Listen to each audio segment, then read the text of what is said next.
کاش قسط نمبر 2۔ ٹھیک ہے، میں نے ایک فوری خیال کے تحت کہا، میں خود پتہ لگا لیتا ہوں کہ یہ جوتا کس لڑکے کا ہے۔ تم قلعہ دیدار سنگھ سے تعلق رکھنے والے 3-4 بچوں کو میرے پاس لے آؤ۔ وہ بچے ایسے ہونا چاہیے جن کی عمریں 10 اور 15 سال کے درمیان ہوں۔ اچھا جی، میں ابھی بچوں کو بلاتا ہوں۔ وہ اس بات میں گردن ہلاتے ہوئے بولا۔ بات ختم کرتے ہوئے وہ باڑے سے باہر نکل گیا۔ میں کھوجی نظر سے ایک بار پھر مذکورہ جوتے دائیں پاؤں کا جائزہ لینے لگا۔ وہ جوتا نہ تو نیا تھا اور نہ ہی اسے گھسا پٹا کہا جا سکتا تھا۔ وہ کم از کم 6 ماہ اور زیادہ سے زیادہ 1 سال کا استعمال شدہ جوتا تھا۔ میں جوتے کے معائنے میں مصروف ہی تھا کہ خدا بخش نصف درجن سے زیادہ بچوں کو گھیر کر باڑے میں لے آیا۔ ان میں ہر عمر اور قد کاٹ کے بچے شامل تھے۔ میں نے وہ جوتا سب کو دکھانے کے بعد پوچھا، تم میں سے یہ جوتا کس کا ہے؟ مجھے امید تھی کہ ان میں سے کوئی نہ کوئی لڑکا اس جوتے کو ضرور پہچان لے گا، مگر مجھے اس وقت سخت مایوسی ہوئی جب ان لڑکوں نے اس جوتے کی شناخت سے انکار کر دیا۔ وہ جوتے کا دایاں پاؤں نہ تو ان میں سے کسی کا تھا اور نہ ہی وہ اس کے بارے میں کچھ جانتے تھے۔ اس گاؤں میں کتنے موچی ہیں؟ میں نے خدا بخش سے سوال کیا۔ ہمارے چھوٹے سے گاؤں میں صرف ایک ہی موچی ہے سرکار، خدا بخش نے جواب دیا۔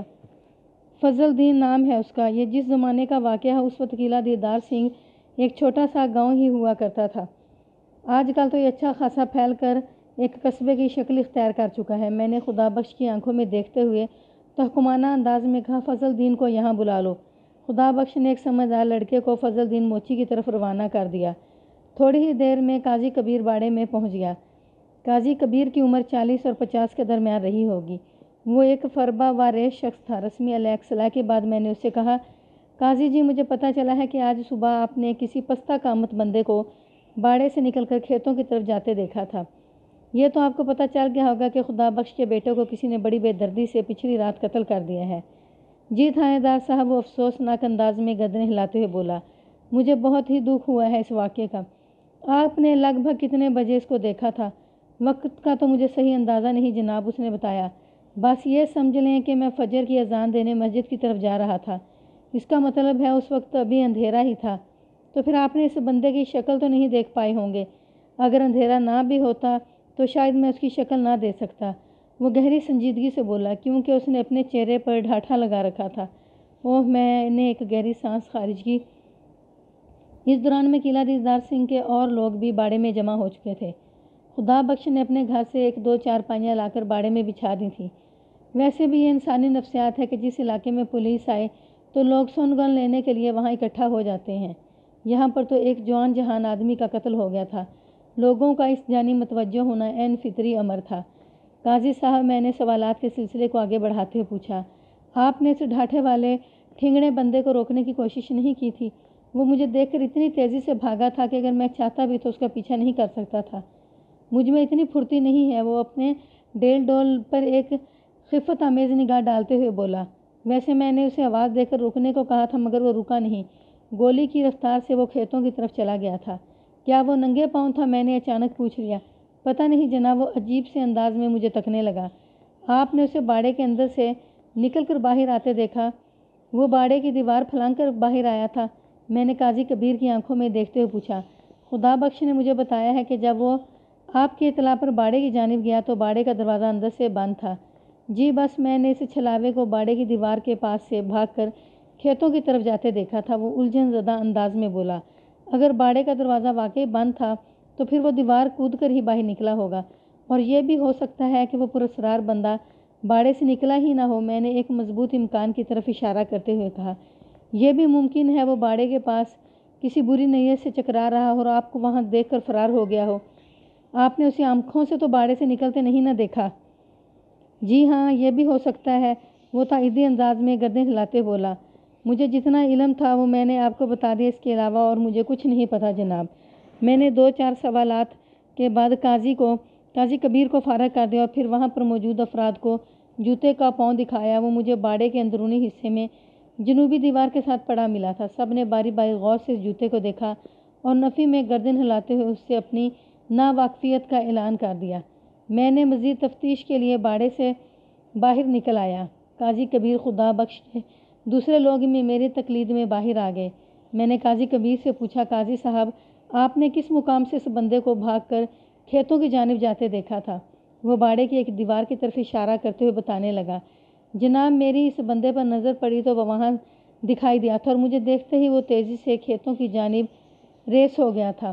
قاضی کبیر نے اس چھلاوے کو دیکھنے کے حوالے سے جس جگہ کی نشاندہی کی تھی وہ مقام باڑے کی جنوبی دیوار کے نہایت ہی قریب تھا اور دیوار کی دوسری جانب باڑے کے اندر اسی سمت سے مجھے جوتے کا وہ پاؤں ملا تھا جو اس وقت ایک معمہ بنا ہوا تھا۔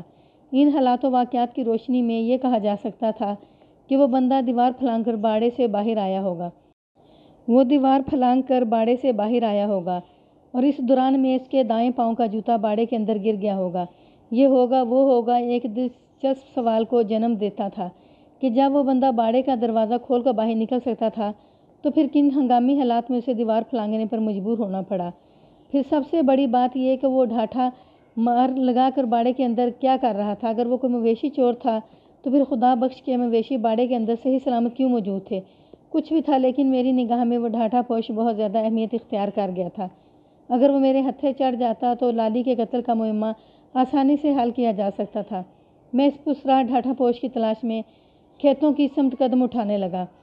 مذکورہ کھیت باڑے کے جنوبی سمت میں تا حد نگاہ پھیلے ہوئے تھے۔ دراصل وہ باڑہ قلعہ دیدار سنگھ کے آخری کنارے پر واقع تھا۔ اس سے چند گز آگے سرسبز کھیتوں کا ایک لامتناہی سلسلہ تھا۔ قاضی کبیر نے ٹھنگنے ڈھاٹھا پوش کو اس طرف بھاگ کر جاتے دیکھا تھا۔ چند منٹ میں کھیتوں تک رسائی حاصل کرنے میں کامیاب ہو گیا۔ فطری تجسس مجھے کھیتوں کے اندر لے گیا۔ کھیتوں میں چاول کی تیار فصل کھڑی تھی۔ میری عقابی نگاہ نے جلد ہی وہ مقام تلاش کر لیا جہاں فصل کے ساتھ کچھ افراتفری نظر آ رہی تھی۔ لگتا ہے کسی بدمست ہاتھی نے کھیتوں کے اس حصے کو بری طرح رون ڈالا ہو۔ یقیناً وہ ڈھاٹھا پوش اسی جانب سے کھیتوں میں داخل ہوا ہوگا۔ تھوڑا آگے جانے پر مجھے جوتے کا دوسرا پاؤں بھی مل گیا۔ یہ ایک جزوی کامیابی تھی اور اس امر کا ثبوت بھی کہ خدا بخش کے باڑے سے دیوار پھلانگ کر فرار ہونے والا بندہ اسی سمت سے کھیتوں میں داخل ہو کر کہیں آگے نکل گیا تھا۔ میں نے اس بندے کی تلاش کو فوری اور آسان بنانے کے لیے کھوجی نور محمد کو فی الفور جائے وقوع پر بلا لیا۔ نور محمد ایک تجربہ کار اور قابل بھروسہ کھوجی تھا۔ یہ کام وہ میری بنسبت زیادہ اچھے انداز میں کر سکتا تھا۔ میں پہلے بھی 2-3 کیسز میں نور محمد کی مدد حاصل کر چکا تھا اور اس نے مجھے مایوس نہیں کیا تھا۔ چونکہ نامعلوم پرسرار ڈھاٹھا پوش کے پاؤں کے دونوں جوتے مل چکے تھے لہٰذا مجھے امید تھی کہ کھوجی نور محمد کو اس بندے کا کھرا تلاش کرنے میں کسی دقت کا سامنا نہیں ہو سکتا تھا۔ میں کھیتوں سے نکل کر دوبارہ باڑے میں آ گیا۔ اگرچہ آسمان پر سورج موجود تھا مگر اکتوبر کے آخری ایام میں دھوپ اتنی اپنی تپش کھو بیٹھی تھی اور کھلے آسمان کے نیچے نقل و حرکت خاصی خوشگوار محسوس ہو رہی تھی۔ میں نے باڑے کے اندر اور باہر کھیتوں میں بھی آلۂ قتل تلاش کرنے کی بھرپور کوشش کی تاہم اس سعی میں مجھے کامیابی حاصل نہیں ہو سکی تھی۔ کسی بھی قتل کے کیس میں آلہ قتل کی بڑی اہمیت ہوتی ہے۔ اگرچہ اس زمانے میں فنگر پرنٹس وغیرہ اٹھانے کا رواج نہیں تھا اور نہ ہی عدالتیں فنگر پرنٹ سپورٹس کو کوئی اہمیت دیتی تھیں تاہم آلہ قتل کی بازیابی پھر بھی تفتیشی امور میں بہت مفید اور معاون ثابت ہوتی تھی۔ لیکن افسوس کہ چھری یا خنجر جس کی مدد سے قادر بخش عرف لالی کو موت کے گھاٹ اتارا گیا تھا وہ ابھی تک میرے ہتھے نہیں چڑھ سکا تھا۔ خدا بخش کا دعویٰ تھا کہ لالی کی کسی سے بھی کوئی عداوت یا دشمنی وغیرہ نہیں تھی۔ یہ بات مجھے ہضم نہیں ہو رہی تھی۔ مجھے اس سبب کا بھی سراغ لگانا تھا جو لالی کی زندگی کا چراغ گل کرنے کا موجب بنا تھا۔ تھوڑی دیر بعد فضل الدین موچی باڑے میں پہنچ گیا۔ اس نے مجھے نہایت ہی ادب سے سلام کیا اور عاجزانہ انداز میں بولا، مائی باپ مجھ سے کیا خطا ہوگی؟ فضل الدین کی عمر 55 اور 60 کے درمیان رہی ہوگی۔ وہ سانولی رنگت کا ایک دبلا پتلا کسان تھا۔ فضل الدین عرف فضلو چاچا کی قدرے کمر جھکی ہوئی تھی۔ میں نے بغور اس کی آنکھوں میں دیکھتے ہوئے کہا، خطا بھی بتا دوں گا چاچا، پہلے تم سے کام کی بات ہوگی۔ کام کی بات؟ اس کی آنکھیں چمک اٹھیں۔ آپ مجھ سے اپنے لیے کوئی چپل یا جوتا بنوانا چاہتے ہیں؟ یہ تو میرے لیے بڑے فخر کی بات ہوگی۔ آپ حکم کریں سرکار۔ میں ابھی آپ کے پاؤں کا ناپ لے لیتا ہوں۔ ویسے تو میں پہلی نظر میں جان گیا ہوں کہ آپ کو 8 نمبر کا جوتا بہت مناسب فٹ آئے گا، پھر بھی سائز لینا ضروری ہے۔ بات ختم کرتے ہوئے وہ میری جانب بڑھا۔ میں نے ہاتھ کے اشارے سے اسے منع کرتے ہوئے کہا، 1 منٹ فضلو چاچا۔ وہ یک دم رک گیا اور الجھن زدہ نظر سے مجھے تکنے لگا۔ فضل الدین عرف فضلو ایک باتونی آدمی ثابت ہوا تھا۔ میں نے اس کی طرف دیکھتے ہوئے گہری سنجیدگی سے کہا، چاچا تم تو ہر وقت جوتے بنانے کے بارے میں ہی سوچتے رہتے ہو یا اس کے علاوہ تمہارے ذہن میں کوئی اور خیال بھی آتا ہے؟ جناب میں ذات کا موچی ہوں اور پتہ نہیں کتنی پیڑھیوں سے میرا خاندان یہی کام کرتا چلا آ رہا ہے۔ وہ ٹھہرے ہوئے لہجے میں وضاحت کرتے ہوئے بولا، چمڑے سے ہمارا پرانا ساتھ ہے، جوتے بنانا ہمارا روزگار ہے، یہی ہماری روزی روٹی ہے سرکار۔ تمہارے علاوہ قلعہ دیدار سنگھ میں اور کتنے موچی جوتے بنانے کا کام کرتے ہیں؟ میں نے اپنے اطمینان کی خاطر پوچھ لیا۔ کوئی نہیں جناب، وہ نفی میں گردن ہلاتے ہوئے بولا، صرف ایک میں ہوں، میرے بیٹے بھی اس کام میں ہاتھ بٹاتے ہیں۔ قلعہ دیدار سنگھ میں رہنے والوں کے پاؤں کو آپ میرے ہی تیار کیے ہوئے جوتے نظر آئیں گے۔ تم صرف جوتے ہی تیار کرتے ہو یا ان کی پہچان بھی ہے تمہیں؟ میں کچھ سمجھا نہیں سرکار۔ وہ متعاملانہ انداز میں مجھے دیکھنے لگا۔ میں نے وضاحت کرتے ہوئے کہا، میں یہ جاننا چاہتا ہوں کیا تم اپنے ہاتھ کے بنے ہوئے جوتوں کو دیکھ کر پہچان سکتے ہو؟ کیوں نہیں جناب، وہ فخر سے بولا، مجھے اپنے ہاتھ سے بنے ہوئے جوتوں کے ایک ایک تروپے کی خوب پہچان ہے اور انہیں میں ایک نظر میں دیکھ کر ہی پہچان سکتا ہوں۔ لمحاتی توقف کر کے اس نے ایک گہری سانس لی، پھر اضافہ کرتے ہوئے بولا، یہ تو ایسی بات ہے جناب جیسے کوئی کسی ماں سے پوچھے کہ کیا تم اپنی اولاد کو پہچان سکتی ہو؟ اولاد اور جوتوں میں زمین آسمان کا فرق ہوتا ہے۔ کوئی ماں 20-25 سال میں 2-4 یا زیادہ سے زیادہ 10-15 بچے پیدا کر لے گی، لیکن اس عرصے میں کوئی موچی 10,000-20 جوتے بھی تیار کر سکتا ہے، جنہیں یاد رکھنا یقیناً ناممکن سی بات ہے۔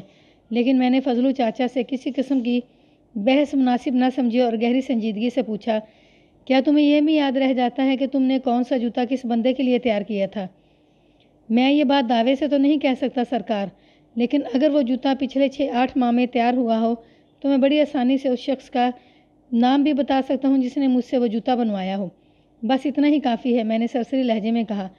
ابھی تمہاری یادداشت کا امتحان ہو جاتا ہے۔ میں نے نامعلوم ٹھگنے ڈھاٹھا پوش کے متوقع جوتے ایک تھیلے میں ڈال رکھے تھے۔ مذکورہ جوتے میں نے تھیلے میں سے نکال کر فضلو چاچا کے حوالے کر دی اور کہا، ان جوتوں کا اچھی طرح جائزہ لینے کے بعد اپنی عالمانہ رائے دو۔ فضلو موچی پورے 2 منٹ تک ان جوتوں کو گھما پھرا کر دیکھتا رہا، پھر نفی میں گردن ہلاتے ہوئے بولا، نہیں سرکار، یہ جوتے میرے ہاتھ کے نہیں بنے ہوئے۔ میں نے ایک ایک جوڑ دیکھ کر اچھی طرح تسلی کر لی ہے، یہ کسی 10-12 سال کے لڑکے کے لگتے ہیں۔ کس کے ہیں یہ جوتے؟ بات ختم کر کے اس نے سوالیہ نظر سے مجھے دیکھا تو میں نے کہا، یہ اس شخص کے جوتے ہیں جو ممکنہ طور پر لالی کا قاتل ہو سکتا ہے۔ وہ کہ بچہ نہیں بلکہ پورا آدمی ہے، بس قد کاٹھ اور جثے میں مار کھا گیا ہے۔ ایک جوتا مجھے باڑے کے اندر سے اور دوسرا ادھر کھیتوں میں سے ملا ہے، اور قاضی کبیر نے آج الصبح ایک ٹھگنے بندے کو باڑے کی جانب سے بھاگ کر کھیتوں کی طرف جاتے دیکھا تھا۔ ایک اندازے کے مطابق وہی ٹھگنا شخص قادر بخش عرف لالی کا قاتل ہے۔ تم سے ان جوتوں کی شناخت اسی سلسلے میں کرائی جا رہی ہے، لیکن تم تو ان جوتوں کو پہچاننے سے صاف انکاری ہو۔ میں نے لمحاتی توقف کر کے ایک گہری سانس لی، پھر بدستور فضلو کی آنکھوں میں دیکھتے ہوئے اپنی بات مکمل کر دی۔ کیا تم اپنے تجربے کی روشنی میں یہ بتا سکتے ہو کہ یہ جوتے کس موچی نے بنائے ہوں گے؟ جناب، میں پورے گوجرانوالا ضلع میں 10,000 موچی ہوں گے، وہ معذرت خانہ انداز میں بولا۔ اس سلسلے میں میرا تجربہ آپ کی کوئی مدد نہیں کر سکے گا۔ میں نہیں بتا سکتا کہ یہ جوتے کس موچی کے ہاتھوں نے تیار کیے ہیں۔ تم نے تیار نہیں کیے، اس کا یہی مطلب ہے کہ اس ٹھگنے ڈھاڈا پوش کا تعلق قلعہ دیدار سنگھ سے نہیں ہو سکتا۔ میں نے سوچ میں ڈوبے ہوئے لہجے میں کہا، مجھے اپنی تفتیش کا دائرہ قلعہ دیدار سنگھ سے باہر تک دور تک وسیع کرنا ہوگا۔ ادھر میری بات ختم ہوئی، ادھر پتہ چلا کہ کھوجی بابا نور محمد وہاں پہنچ گیا ہے۔ میں نے فوراً اسے اپنے پاس بلا لیا۔ نور محمد نہایت تجربہ کار اور سمجھدار کھوجی تھا۔ میں نے نہایت مختصر الفاظ میں اسے صورتحال سے آگاہ کر دیا۔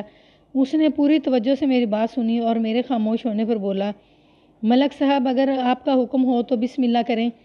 بسم اللہ اگر کسی نیک کام کی ہو تو اس کے لیے حکم کی ضرورت نہیں ہوتی نور محمد۔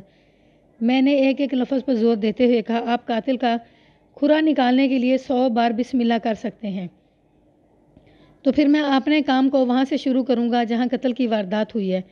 وہ گہری سنجیدگی سے بولا، ٹھگنے ڈھاٹھا پوش اور 6 نمبر کے جوتے کو تو میں بعد میں دیکھ لوں گا، ویسے یہ جوتے آپ میرے حوالے کر دیں۔ میں نے اس کی فرمائش پوری کر دی۔ نور محمد کھوجی نے باڑے کے کونے میں تعمیر شدہ اکلوتے کمرے سے اپنے کام کا آغاز کیا، اور اس آغاز سے پہلے اس نے مجھ سے کہا تھا، ملک صاحب، کام تو آپ نے شروع کرا دیا ہے، لیکن آپ کو یہ تو پتہ ہوگا۔ ہاں، اچھی طرح پتہ ہے، میں نے کھوجی کی بات پوری ہونے سے پہلے ہی کہہ دیا۔ اس اسپیشل کام کے لیے تو تمہیں کوئی انعام شنام بھی چاہیے ہوگا۔ اللہ آپ کا بھلا کرے ملک صاحب، وہ مینی خیز انداز میں مسکراتے ہوئے بولا، آپ بڑے سمجھدار اور ذہین پولیس افسر ہیں۔ میں نے وضاحت کرتے ہوئے کہا، میں تمہیں انعام وغیرہ تو ضرور دوں گا، مگر اس وقت جب تم مجھے کوئی خوشخبری سناؤ گے، ایسی خوشخبری جو مجھے لالی کے قاتل تک پہنچا دے۔ جی ضرور ضرور، اس نے بڑے توانا انداز میں سر کو اثباتی جنبش دی اور اپنے کام میں جت گیا۔ ایک محاورہ بہت عام ہے کہ تجربہ کسی تعارف کا محتاج نہیں، یا تجربہ بولتا ہے۔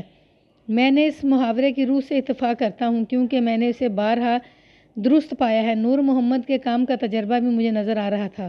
اس نے بڑی مہارت اور تکنیک کے ساتھ جوتے کا استعمال کرتے ہوئے آدھے گھنٹے کے اندر باڑے والے کمرے سے کھیتوں تک کا سفر طے کیا اور اپنی ماہرانہ کارکردگی کے نتیجے میں اس نے ایک فتویٰ صادر کر دیا تھا۔ ملک صاحب وہ مجھ سے مخاطب ہوتے ہوئے گہری سنجیدگی سے بولا، میں نے 2 کھرے تلاش کر لیے ہیں۔ 2 کھرے؟ میں نے سوالیہ نظروں سے اس کی طرف دیکھا۔ جی ہاں، وہ اثبات میں گردن ہلاتے بولا، دونوں کھرے باڑے کے اندر سے شروع ہو کر باہر آتے ہیں، لیکن دونوں میں ایک خاص فرق بھی پایا جاتا ہے۔ کیسا فرق؟ میں نے دلچسپی کا اظہار کرتے ہوئے پوچھا۔ ایک کھرا تو اسی ٹھنگنے بندے کے پاؤں کا ہے جس کا جوتا آپ نے مجھے دیا ہے، وہ وضاحت کرتے ہوئے بولا۔ یہ بندہ مقتول والے کمرے تک گیا تھا مگر کمرے کے اندر داخل نہیں ہوا اور واپس پلٹ گیا۔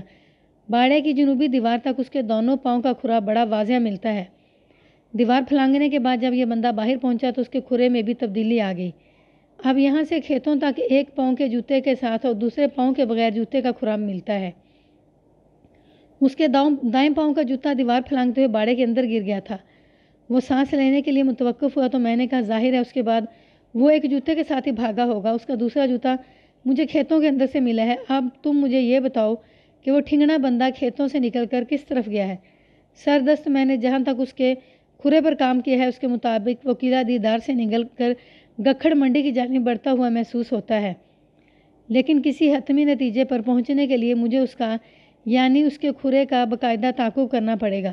تمہیں تعاقب کرنے سے کس نے روکا ہے؟ میں نے اضطراری انداز میں کہا۔ لیکن کھرے کے پیچھے جانے سے پہلے یہ بتاؤ کہ دوسرا کھرا کیا کہتا ہے؟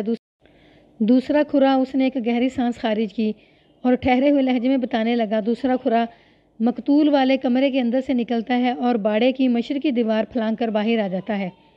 اس بندے نے پاؤں میں جوتے پہنے ہوئے ہیں۔ وہ مشرقی سمت میں سفر کرتے ہوئے ٹہلی کے اس درخت کی طرف جاتا ہے۔ یہاں تک بتانے کے بعد کھوجی نور محمد نے ٹہلی کے ایک درخت کی جانب اشارہ کیا۔ مذکورہ درخت کھیتوں کے پہلو میں استادہ تھا۔ میں نے پوچھا، اور ٹہلی کے درخت سے آگے کی کیا صورتحال ہے؟